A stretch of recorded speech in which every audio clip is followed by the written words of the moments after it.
Hello guys, नमस्कार। आपको हमारे अवधी लोकगीत पे स्वागत है। और आप लोग को इस शादी ब्याह का गीत सुना रहे हैं क्योंकि इस समय ब्याह आया, शादी ब्याह का लगन आ गया है। मलिया जे सुअवाई रंगी महलिया, मालिनी सोवई फूलवारी हो। सुतली मालिनिया चौकी उठी बैठे, लड़ी ले दूल्हे रामा ठाड़। सुतली मालिनिया झझकी उठी बैठे, लड़ी ले दूल्हे रामा ठाड़। कि तुहरे दुल्हे हो काज बियाहवा, कि जेठे भैया के बियाह हो। कवन जरूरत तुहरे लागे ये दुल्हे, आयो बड़े भिनुसार। कवनी जरूरत तुहरे लागी ये दुल्हे, आयो बड़े भिनुसार। नहीं मोरी मालिनी काज परुअजन, नहीं जेठ भैया के बियाह हो। हमारी लगनिया मालिन से न कचाइल, मऊरा लेवन हम ठाड़। हमारी लगनिया मालिन सीना कचाइल, मऊरा लेवन कहाँ ठाड़।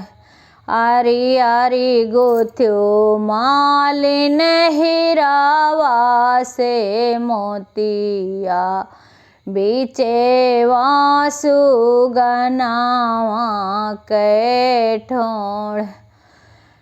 हरी हरी गुथ्यो मालिन हीरावा से मोतिया, बीचवा सुगनावा के ठोड़।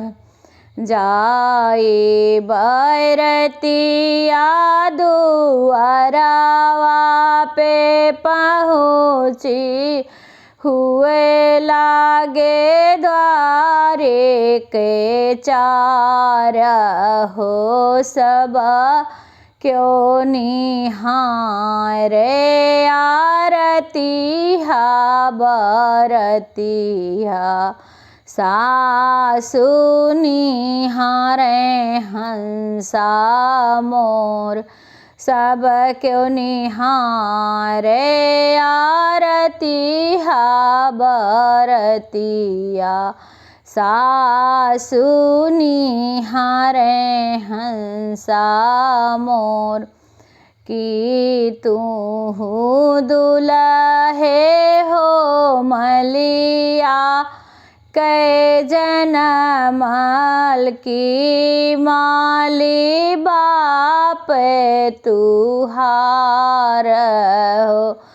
कि तू ये दुल्हे मालिया कै जनमल, की माली बाप तुहार।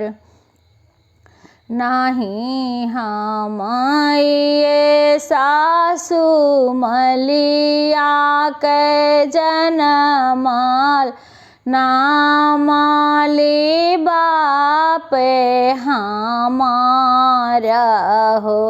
तुहरी बिटिया सासु मलिया के जनमल माली लागे ससुरु हमार।